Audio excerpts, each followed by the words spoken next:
కేరళ, అస్సాం రాష్ట్రాలతో పాటు కేంద్రపాలిత ప్రాంతమైన పుదుచ్చేరిలోనూ అసెంబ్లీ ఎన్నికల పోలింగ్ ప్రశాంతంగా కొనసాగుతుంది. మొత్తం 296 నియోజకవర్గాల్లో ఓటర్లు తమ ఓటు హక్కును వినియోగించుకున్నారు. ఈ మేరకు అధికారులు ఏర్పాట్లు చేశారు. ఇక ఉదయం 7 గంటలకు ప్రారంభమైన పోలింగ్ సాయంత్రం 6 గంటల వరకు కొనసాగనుంది.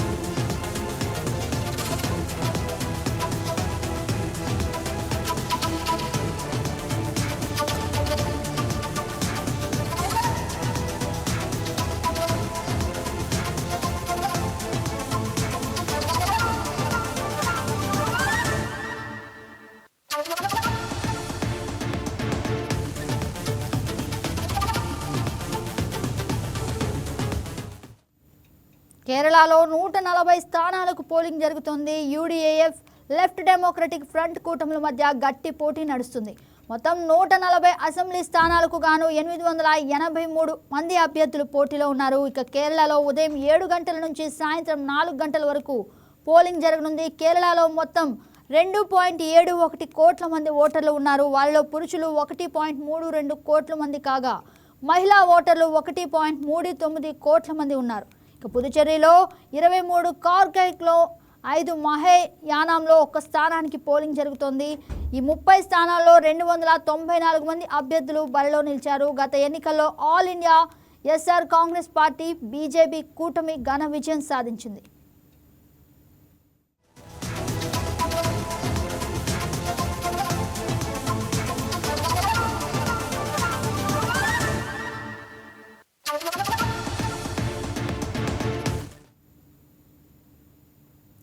All India SR Congress party వ్యవస్థాపకులు ఎస్ రంగస్వామి ముఖ్యమంత్రి బాధ్యతలు చేపట్టారు. ఈసారి కూడా 2 పార్టీలు కూటమిగా బరిలో దిగాయి. ఈ కూటమికి వ్యతిరేకంగా కాంగ్రెస్, డిఎంకేలు కలిసి పోటీ చేస్తున్నాయి. కొత్తగా విజయ్ స్థాపించిన టీవీకే పార్టీ కూడా మంచి పోటీ ఇవ్వనుంది.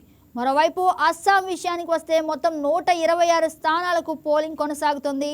గత ఎన్నికల్లో ఎన్డీఏ కూటమి మెజార్టీ సాధించి అధికారాన్ని చేపట్టింది. బీజేపీ నుంచి హిమంత బిశ్వ శర్మ ముఖ్యమంత్రిగా బాధ్యతలు చేపట్టారు. అస్సాం అసెంబ్లీ ఎన్నికల్లో ఈసారి కూడా అధికార బీజేపీ, విపక్ష కాంగ్రెస్ కూటములు హోరాహోరీన తలపడ్డాయి. ఇక వరుసగా 3వ విజయంతో హ్యాట్రిక్ కొట్టాలని బీజేపీ ఊవిల్లుడుతుండగా ఈ పార్టీ ఆశలకు గండి కొట్టి ఎలాగైనా అధికారంలోకి రావాలని కాంగ్రెస్ ఈసారి సర్వశక్తులా ఒడ్డింది. ఇక 2 పార్టీలు ఎప్పటికీ పలు ప్రాంతీయ పక్షాలతో జట్టు కట్టి బరిలోకి దిగాయి. అస్సాంలో మొత్తం 126 అసెంబ్లీ స్థానాలు ఎన్నికలు జరగనున్నాయి. రాష్ట్రంలో మొత్తం 35 జిల్లాల్లో 31,490 పోలింగ్ కేంద్రాలను ఏర్పాటు చేశారు. అస్సాంలో ఉదయం 7 గంటల నుంచి సాయంత్రం 5 గంటల వరకు పోలింగ్ నిర్వహించనున్నారు.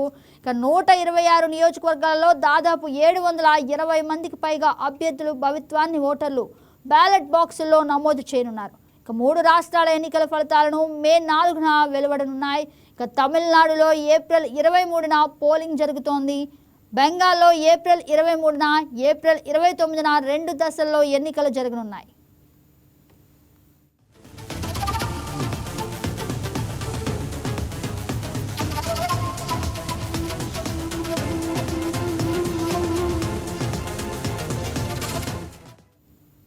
ఇదే అంశానికి సంబంధించి మరింత సమాచారం మా ఏపీ బ్యూరో చీఫ్ సలాం అందిస్తారు.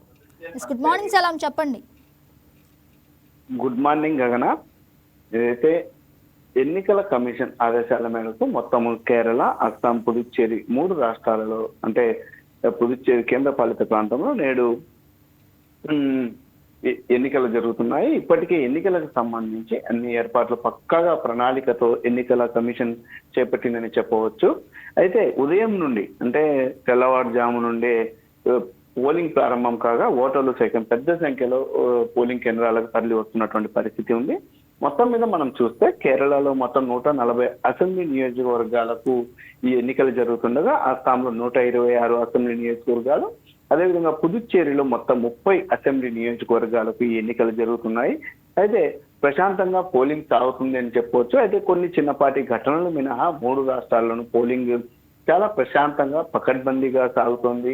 అంటే ఈ ఎన్నికలకు సంబంధించి అంటే తొలి దశ జరిగేటటువంటి ఎన్నికలు కావడంతో ఈ 3 రాష్ట్రాలకు సంబంధించి ఇప్పటికే ఎన్నికల కమిషన్, కేంద్ర ఎన్నికల కమిషన్ అన్ని గట్టి భద్రతా చర్యలు చేపట్టింది. ఎక్కడ కానీ ఎన్నికలకు ఎటువంటి ఆటంకం కలగకుండా అన్ని చర్యలు చేపట్టిందని చెప్పవచ్చు. అయితే భద్రతా పరంగా చూస్తే మనం సమస్యాత్మక కేంద్రాల్లో కేంద్ర బలగాలను మోహరించారు. అదేవిధంగా ఈసారి ఈ ఎన్నికలకు డ్రోన్లు, ఏఐ కెమెరాల ద్వారా నిరంతరం నిఘా ఏర్పాటు చేశారని చెప్పవచ్చు. అంటే ఎప్పటికప్పుడు ఈ డ్రోన్లు, ఏఐ ద్వారా మొత్తం అంటే ఎప్పటికప్పుడు అంటే పరిస్థితిని ఆ యొక్క పోలింగ్ కేంద్రాల వద్ద ఉన్నటువంటి శాంతి భద్రతల స్థితిగతులను ఎప్పటికప్పుడు పోలీసు ఉన్నతాధికారులు పరిశీలిస్తూ ఏదైతే క్షేత్రస్థాయిలో ఉన్నటువంటి పోలీసు అధికారులకు సూచనలు ఇస్తూ ఈ యొక్క ఎన్నికలు సజావుగా జరిగేందుకు అన్ని చర్యలు తీసుకున్నారని చెప్పవచ్చు.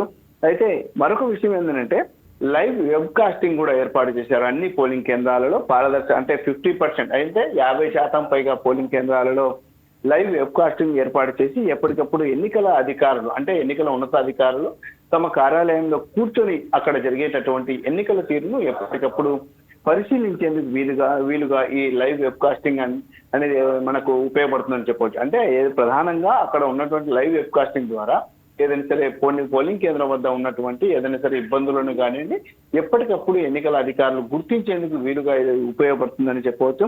అదేవిధంగా ప్రతి ఓటు సరిగ్గా పడిందా లేదా అనేటటువంటి చూసుకునేందుకు కూడా వీవీప్యాట్లను సైతం వాడుతున్నారు. అయితే పలు చోట్ల అంటే కేరళలో కొన్ని చోట్ల ఈవీఎంలు మొరాయించినటువంటి వెంటనే ఏదైతే ప్రత్యామ్నాయంగా ఓటింగ్ ఏర్పాటు చేసి కొనసాగుతున్నటువంటి పరిస్థితి ఉంది. అయితే మొత్తం మీద ఈ ప్రస్తుతము ఎండాకాలం దృష్ట్యా ఓటర్లకు కోసము మౌలిక సదుపాయాలను సైతం ఏర్పాటు చేశారు. త్రాగునీరు, అదేవిధంగా నీడ, మరి ముఖ్యంగా వికలాంగులు, వృద్ధుల కోసం వీల్ చైర్లను సైతం ఈ ఎన్నికలు జరుగుతున్నటువంటి పోలింగ్ కేంద్రాల వద్ద ఏర్పాటు చేయడం జరిగింది. అయితే ప్రధానంగా మనం చూస్తే ఇక్కడ జరుగుతున్నటువంటి ప్రధాన పార్టీలు ఏంటి, కీలక నాయకుల మధ్య ఎలాంటి పోటీ ఉందనేది మనం చూస్తే కేరళలో ఎల్డీఎఫ్, యూడీఎఫ్ మధ్య ఈసారి ఎన్డీఏ కూడా గట్టి పోటీ ఇస్తుందని చెప్పవచ్చు. ప్రధానంగా కీలక నాయకులు అంటే ఏదైతే పినరై విజయన్ వచ్చేసి ప్రస్తుతం ముఖ్యమంత్రి ధర్మదం నియోజకవర్గం నుండి పోటీ చేస్తున్నారు. కాంగ్రెస్ తరఫున సతీశన్ ప్రతిపక్ష నాయకుడు పరువూరు నుండి బరిలో ఉన్నారు. అదేవిధంగా రాజీవ్ చంద్రశేఖర్ రాష్ట్ర బీజేపీ కీలక నేతగా ధర్మదంలో విజయన్ పైనే అంటే ఏదైతే ప్రస్తుత ఆ సీఎం ఎవరైతే ఉన్నారో ఆ విజయన్ పైనే గట్టి పోటీ ఇస్తున్నారని చెప్పవచ్చు. అదేవిధంగా రమేష్ చెన్నితల కాంగ్రెస్ తరఫున కూడా పోటీ ఇస్తున్నటువంటి పరిస్థితి. ఇక అస్సాం చూస్తే మనము ఇక్కడ అధికారాన్ని ఎలాగైనా నిలబెట్టుకోవాలని చెప్పేసి బీజేపీ అదేవిధంగా తిరిగి మళ్ళీ పట్టు సాధించాలనే కాంగ్రెస్ ఈ రెండు పార్టీలు గట్టి పోటీగా ప్రచారాన్ని కొనసాగించాయి. ఎన్నికలకు కూడా సిద్ధమయ్యాయి. ప్రధానంగా వచ్చేసి ఇక్కడ హిమంత బిస్వా శర్మ అంటే బీజేపీ ప్రస్తుత ముఖ్యమంత్రి, ఈయన జలుక్ బారి నియోజకవర్గం నుండి పోటీ చేస్తున్నారు. అదేవిధంగా గౌరవ్ గొగోయ్ కాంగ్రెస్ విపక్ష కూటమి ప్రధాన నేత జోర్హాట్ నుండి బదిలో ఉన్నారు. అదేవిధంగా ఏఐయుడిఎఫ్ బద్రుద్దీన్ అజ్మల్ మైనార్టీ ఓట్లపై పట్టున్నటువంటి నేతగా గుర్తించబడ్డారు. ఈయన కూడా కీలక నాయకుడిగా చెప్పుకోవచ్చు అస్సాంకు సంబంధించి.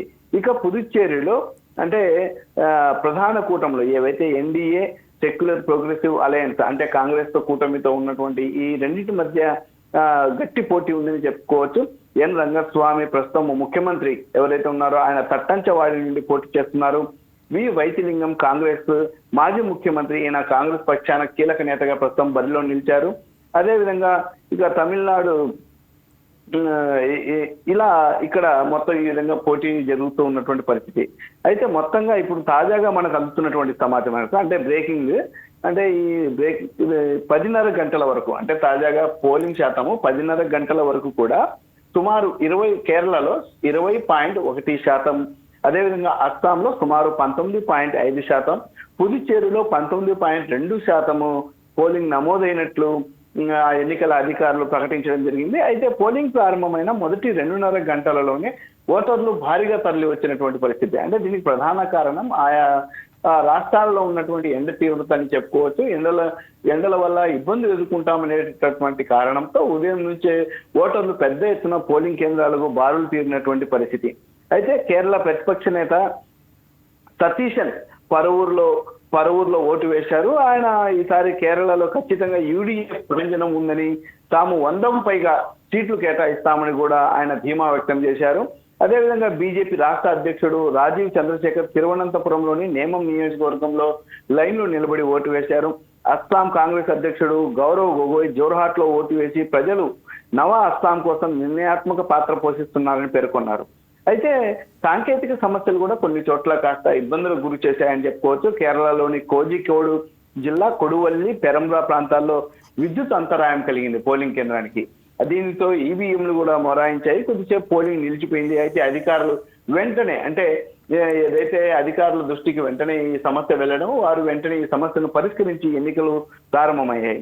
అయితే కేరళలోని కన్నూరు, మట్టనూరు వంటి సమస్యాత్మక ప్రాంతాల్లో కాస్త చెదురుమదురు సంఘటనలు జరిగాయి.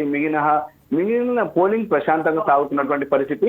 అయితే మొత్తం 3 రాష్ట్రాలకు సంబంధించి 76,000 మందికి పైగా భద్రతా సిబ్బంది ఎన్నికల విధుల్లో ఉన్నారు. ఎక్కడ ఎవరైతే వృద్ధులు, వికలాంగులు వచ్చే వారికి కూడా ఈ భద్రతా సిబ్బంది వారికి సహాయం చేస్తూ, అంటే ముసలి వాళ్లకు, అదేవిధంగా వికలాంగులు నడవలేని వారికి కూడా భద్రతా సిబ్బంది ఓటు వేసే వారికి సహాయం చేస్తున్నటువంటి పరిస్థితులు కూడా మనం చూడవచ్చు. అయితే ఈ ఎన్నికల్లో ఏదైతే ఈ 3 రాష్ట్రాలు జరుగుతున్నటువంటి ఎన్నికలకు సంబంధించి ఒక ప్రత్యేకమైనటువంటి విషయం ఉంది. అది ఏమిటంటే పుదుచ్చేరిలో జరుగుతున్నటువంటి ఎన్నికల వద్ద ఈ యొక్క ప్రత్యేకత సంతరించుకుంది. అంటే నీలా అనేటటువంటి రోబో అక్కడ ఓటర్లకు స్వాగతం పలుకుతున్నటువంటి పరిస్థితి ఉంది. అదేవిధంగా పోలింగ్ కేంద్రం వద్ద ఎటువంటి సదుపాయాలు ఉన్నాయి అనేటటువంటి విషయాన్ని కూడా నీలా అనే రోబో అక్కడ చెబుతూ ఓటర్లకు అవగాహన కల్పిస్తున్నటువంటి పరిస్థితి ఉంది. మొత్తం 296 అసెంబ్లీ స్థానాలకు 1906 మంది అభ్యర్థులు ప్రస్తుతం పోటీలో ఉన్నారు. సాయంత్రం 6 గంటల వరకు పోలింగ్ కొనసాగుతుంది. కానీ అస్సాంలో మాత్రం సాయంత్రం 5 గంటల వరకు ఎన్నికలు జరిగేటటువంటి పరిస్థితి ఉంది. మొత్తం మీద చూస్తే ఫలితాలు మే 4న విడుదల కానున్నాయి. అయితే ఈసారి మాత్రం కాస్త 3 రాష్ట్రాలకు సంబంధించి ప్రధాన పార్టీలు బాగా ఎన్నికల ప్రచారాన్ని సైతం జోరుగా సాగించాయి. ప్రధానమంత్రి నరేంద్ర మోడీ సైతం పలు సభల్లో పాల్గొన్నారు. అదేవిధంగా రాహుల్ గాంధీ సైతం పలు సభల్లో పాల్గొని తమ పార్టీ విజయానికి అందరూ సహకరించాలని కూడా కోరినటువంటి పరిస్థితి. అయితే మనం చూడవచ్చు, తాజాగా అన్ని ప్రధాన పార్టీలతో పాటు అదేవిధంగా ప్రధానమంత్రి నరేంద్ర మోడీ కూడా ఒక ట్వీట్ చేయడం జరిగింది దీనిపై. అంటే ఎన్నికలు జరుగుతున్నాయి, ప్రతి ఒక్కరూ తమ ఓటు హక్కును వినియోగించుకోండి, ప్రతి ఒక్కరూ ఓటు హక్కును వినియోగించుకోవడం జన్మ హక్కుగా భావించాలి అని చెప్పేసి ప్రధానమంత్రి నరేంద్ర మోడీ ట్వీట్ చేయడం జరిగింది. ఓటు హక్కును ప్రతి ఒక్కరూ వినియోగించుకోండి, ఎందుకనంటే ఓటు హక్కు అనేది మన జన్మ హక్కుగా భావించి ప్రతి ఒక్కరు వినియోగించుకోవాలని కూడా ప్రధానమంత్రి నరేంద్ర మోడీ ఇప్పటికే ట్వీట్ చేశారు. అయితే ఉదయం నుండి మాత్రం ఈసారి మాత్రం అంటే గతం కంటే భిన్నంగా, అంటే ఇప్పుడు తాజాగా మనకు అందుతున్నటువంటి సమాచారం మేరకు గతం కంటే భిన్నంగా కాస్త ఓటర్లు ఎక్కువ సంఖ్యలో వస్తున్నారని చెప్పేసి మనకు అందుతున్న సమాచారం. అయితే మొత్తం మీద తాజాగా మరో అప్డేట్ ఏంటంటే కేరళ గవర్నర్ ఆరిఫ్ మహమ్మద్ ఖాన్ తిరువనంతపురంలో తన ఓటు హక్కును వినియోగించుకున్నారు. ఆయన పిలుపునివ్వడం జరిగింది. ప్రతి ఒక్కరూ ప్రజాస్వామ్య ప్రక్రియలో భాగస్వాములు కావాలని, ప్రతి ఒక్కరు ఓటు హక్కు వినియోగించుకోవాలనేటువంటి కోరడం జరిగింది. అయితే ఇప్పుడే మరో బ్రేకింగ్ ఏమిటంటే కేరళలో కాస్త ఉద్రిక్తత పరిస్థితి నెలకొంది. కన్నూరు జిల్లాలోని చొక్కీ వద్ద సిపిఎం మరియు బీజేపీ కార్యకర్తల మధ్య స్వల్ప ఘర్షణ చోటు చేసుకుంది. అంటే ఏదైతే కన్నూరు జిల్లాలోని చొక్కీ పోలింగ్ కేంద్రం వద్ద సిపిఎం బీజేపీ కార్యకర్తలు ఎదురెదురుగా కాస్త స్వల్ప ఘర్షణకు పాల్పడ్డారు. ఈ సందర్భంగా పోలీసులు వెంటనే అక్కడ భద్రతా విధుల్లో ఉన్నటువంటి పోలీసులు అక్కడికి చేరుకున్నారు. అక్కడ చేరుకుని వారి యొక్క గుంపును చెదరగొట్టినటువంటి పరిస్థితి.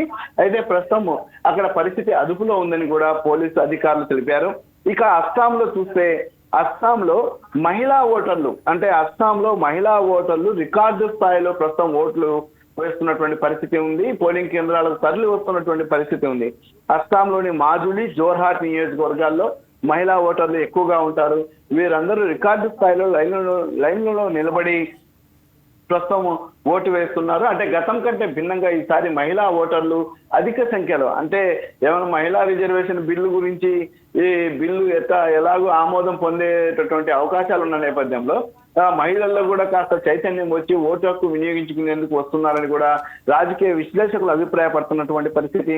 అదేవిధంగా అస్సాం ముఖ్యమంత్రి హిమంత బిస్వా శర్మ కూడా మరికొద్ది సేపట్లో తన ఓటు హక్కు వినియోగించుకోనున్నారు. అయితే పుదుచ్చేరి నుంచి మనకు వచ్చినటువంటి తాజా అప్డేట్ ఏమిటంటే పుదుచ్చేరి ముఖ్యమంత్రి రంగస్వామి బైక్ పై సాధారణ పౌరుడిలా వచ్చి తన ఓటు వేసి అందరినీ ఆశ్చర్యపరిచారని చెప్పవచ్చు.